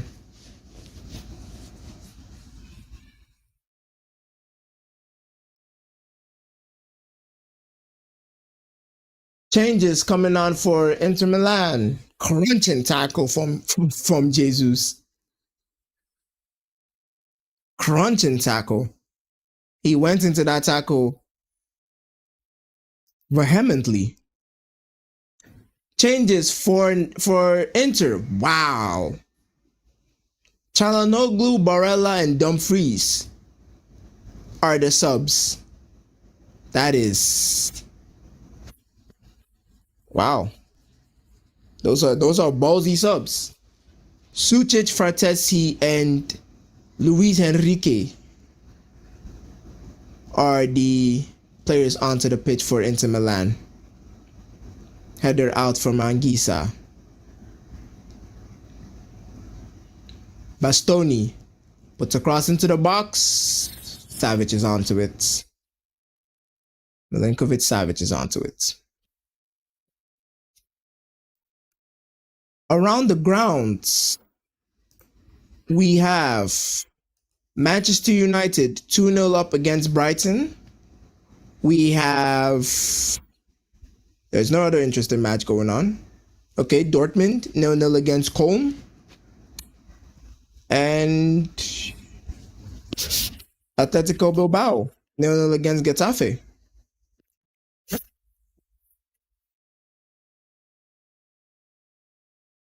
I think if United can get this win, it's going to be really big for them. I've said this a lot, and I do believe that it's going to be a big win for United if they can get it. But Napoli at the moment are cruising. That fire Inter Milan had when they got that goal back from the penalty spot seems to have been extinguished by Zambo Anguissa's goal. There's a lack of intensity for the Inter Milan side. Napoli are just taking their time, passing the ball around. They're in no rush. And why would you be? You're 3-1 up. Oh, David Neres, lovely ball to Enrique.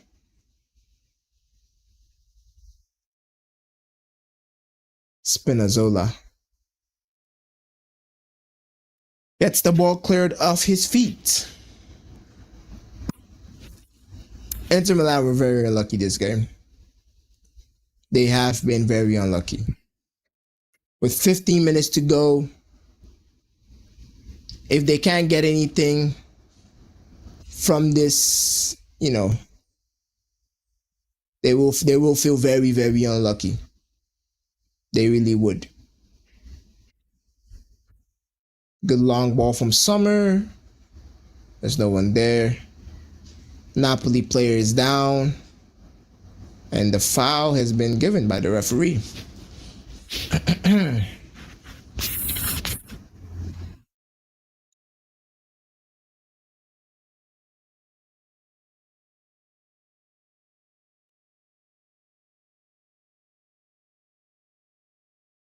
But yeah, if Napoli can get this win as well, it would be a big win for them because this takes them... Where does this take them? This takes them to top of the league on 18 points.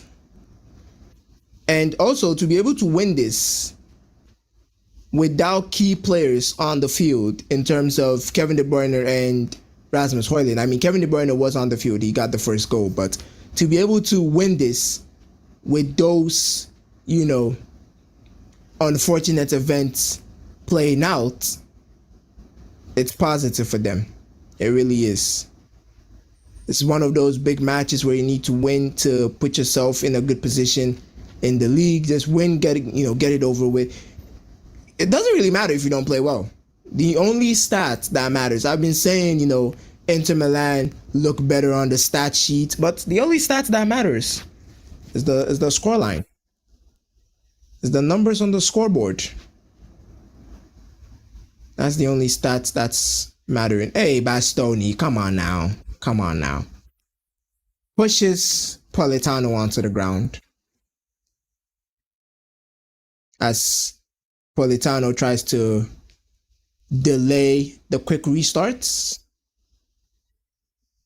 He wasn't allowing Bastoni to have the quick restarts, and Bastoni took matters into his own hands and shoved his ass onto the ground. Excuse my French. But yeah, the intensity from Inter has definitely gone down, which is understandable. You know, they've tried what they can. They haven't been able to get the ball in the back of the net in open play, but Napoli have. Is that a foul? It's a foul. It's a foul from Jesus.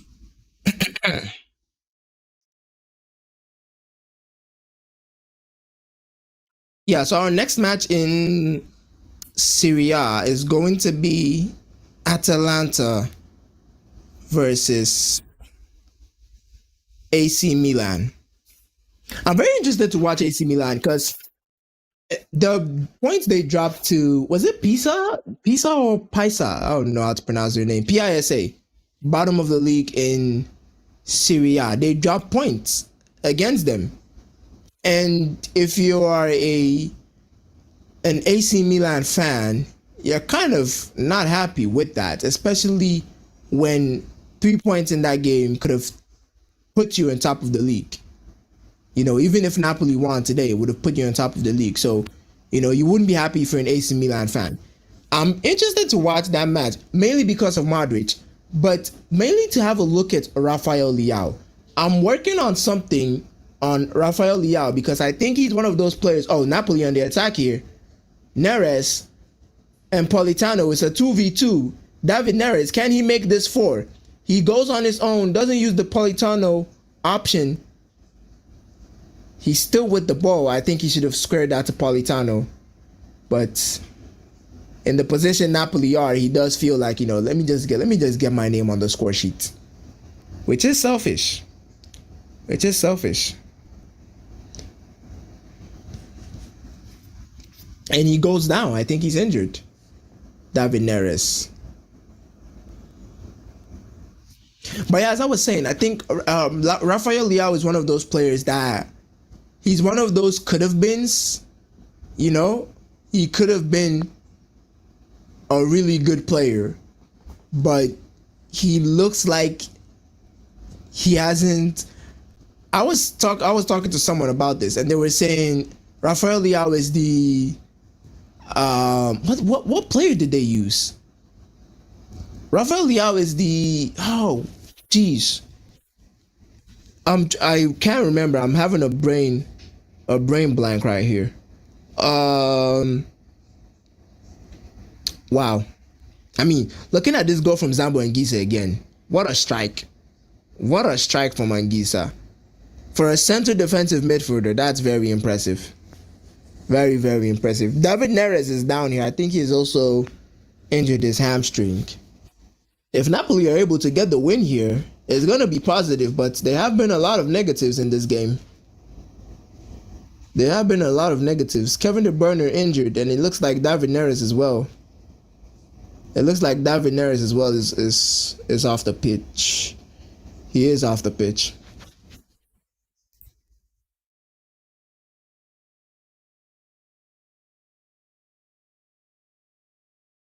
Noah Lang and Elmas are coming onto the pitch.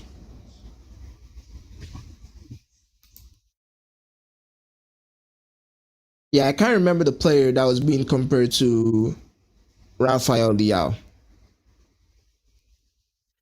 But yeah, I think he's one of those players that could have been in terms of potential. He was up there with, you know, he was being compared to players like Kylian Mbappe. You know, he was up there in terms of potential to be one of the best in the world. He was up there, you know, with the best Portuguese players.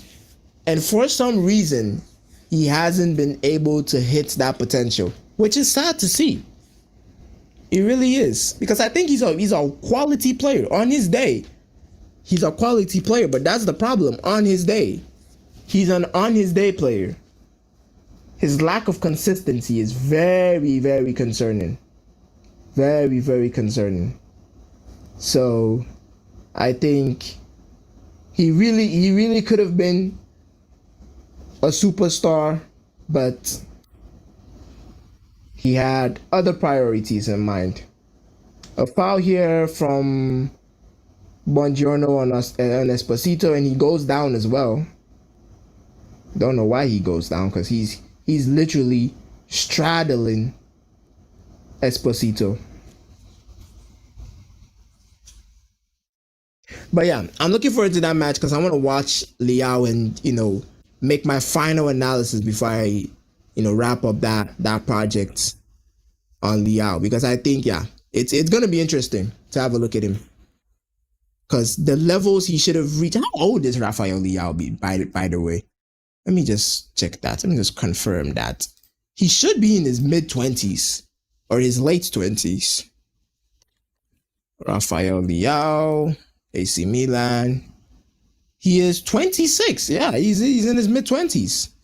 26. I mean, at 26, he hasn't achieved much as a, AC Milan player. He is still an AC Milan. I think he was one of those players you thought was going to go to a Barcelona or Real Madrid or even a PSG when Mbappe was going. He was one of the options they were looking at. And you were thinking, he's going to go to that next level and be that, next best thing. And he's just stagnated. He has stagnated at a particular point in his career, which is never the best. After this game wraps up, I'm going to be watching the United game so that I can do the match reaction. Even though I haven't watched the first half, I will be watching the second half so that I can do the match. I'll probably have some highlights on for the match reaction, and then we'll work on that. But I think this game is basically over. Napoli 3-1. Inter don't look at it at the moment, and who can blame them? They have been very unlucky. They've missed a lot of clear-cut chances. Post twice, bar, unfortunate penalty for them. I think that penalty really affected them, Inter Milan. And yeah, it was really a tough one. It was really a tough one, because I think, again, they have been the better team, but Napoli have found a way to do that regardless. It's 3 for Manchester United. Wow. That's a game to be watching. It's 3-0 for Manchester United. They are going to town on Brighton at the moment. Brian Mbeumo with the goal. That's going to be three wins in a row now for Ruben Amorim. Someone said this is where the Amorim era begins. Maybe, it could be. But it's going to be a big win. Oh, McTominay, this could be 4. Yeah, Napoli are they're just cruising at the moment. They're just cruising, enjoying the high of being in a good position. Assist by Benjamin Sesko. He's slowly, finding his form in a Manchester United shirt, Benjamin Sesko. It's 3-0 for Manchester United against Brighton. And I think it's going to be a big win for them. It's going to be a big win for them. I'm happy to see that. I am. I think Amorim deserves, an opportunity to show what he can do properly with the right players and all of that. I think he needs to, get that opportunity to show that. And the only way he's going to get that opportunity is by winning games. So Manchester United winning games, scoring goals. I'm sure they're playing very well. It's going to be a positive. We have 4 minutes into this game. 4 minutes left of this game. And unless something miraculous happens for Inter Milan, it's going to be a loss Undeserving, probably some would say. Ooh, Di Lorenzo takes the ball straight in the face from DeMarco. That's gonna leave a mark.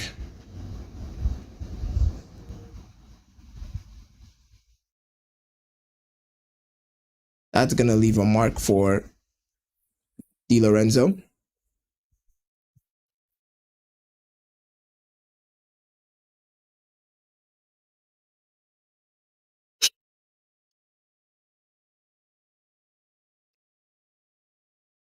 Another clean sheet for the United goalkeeper. Yes, actually, true.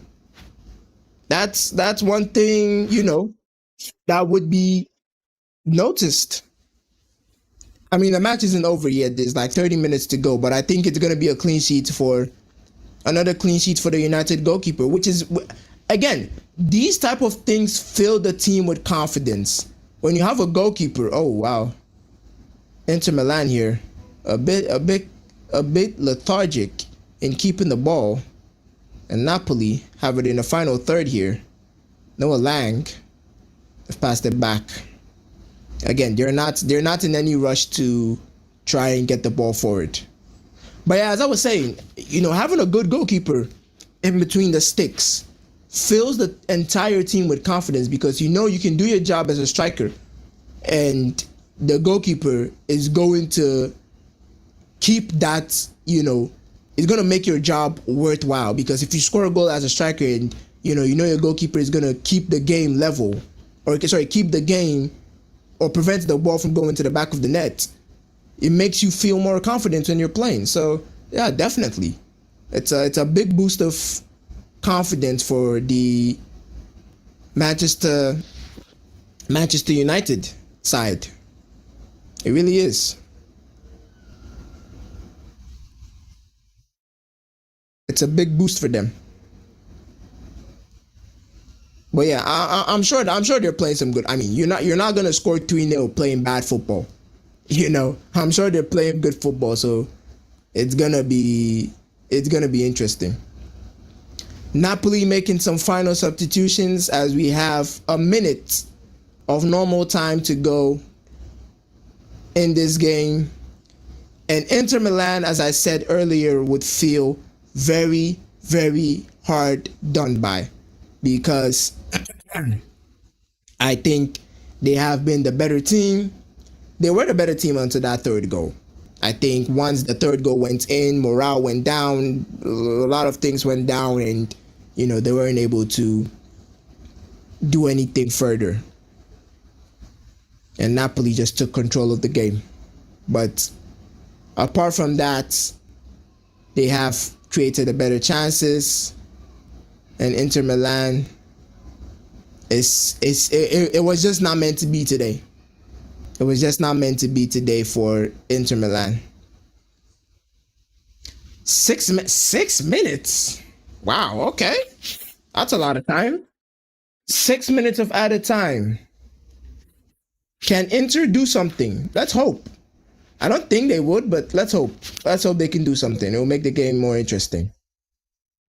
They've taken off a lot of key players into Milan, so I don't think they'll be able to really do something in this game that's gonna be impactful enough to get something, a point.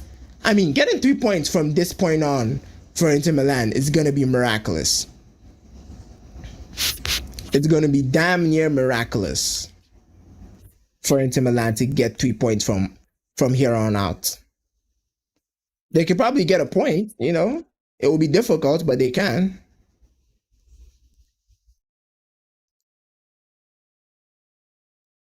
Having a look at these stats again, Inter Milan are still leading in everything: ball possession, XG, total shots, shots on targets, big chances missed. Sorry, accurate passes, like number of passes. Inter are leading in every single statistic that matters in terms of putting the ball in the back of the net. They're doing all of that apart from the one statistic that actually matters, which is the scoreline.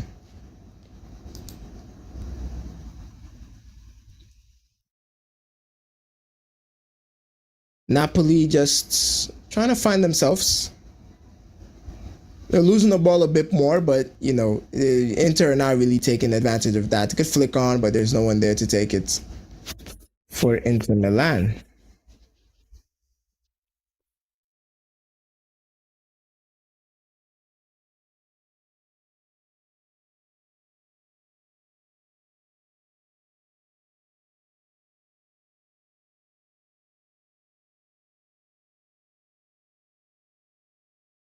Apparently, the last time Manchester United won 3 games in a row was in May and August 2024 during Eric Ten Hag, probably. Not probably, definitely, because he was the manager in 2024. 4 minutes of added time to go. 4 minutes of the initial 6 added time to go.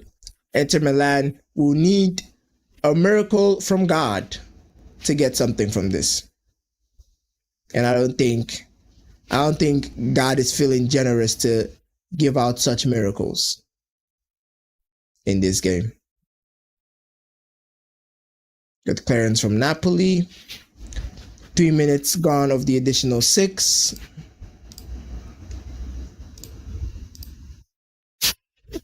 Yeah, but as the game is coming to an end, if you are new to the channel, this is your first time viewing this channel and you like what you see and want to see more stuff like this, make sure to hit that subscribe button and hit the like button as well so that I get to know that you guys like the content. We're doing a lot of new content. We're trying to make the content more consistent. Obviously, I can post every day, but when I do have the time to post, I do that. And we're going to be doing a lot of Serie A watch-alongs, to have a look at, the Serie A teams. Because as I said, a lot of good quality. Look at Napoli today. Haven't played the best, but, they found a way to get something from this game. So if this tickles your fancy, make sure to subscribe. We're trying to hit 1,000 subscribers before the year comes to an end. Hefty task, I know.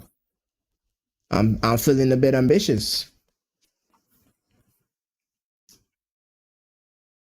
Inter Milan just passing the ball around. They might get a consolation goal. They can't get a consolation goal. Across into the box, and Esposito tries to get a head on it, but he is not lucky in that regard.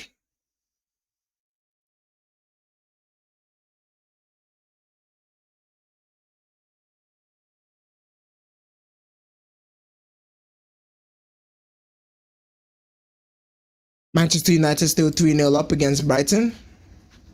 Massive results for them. Massive. Dortmund is still drawing to Cologne in the Bundesliga. Big. So if United win this game, where does it take them? Where does this take them? Where does a win in this match take Manchester United? It takes them to 4th. Oh. Upon all the bad starts,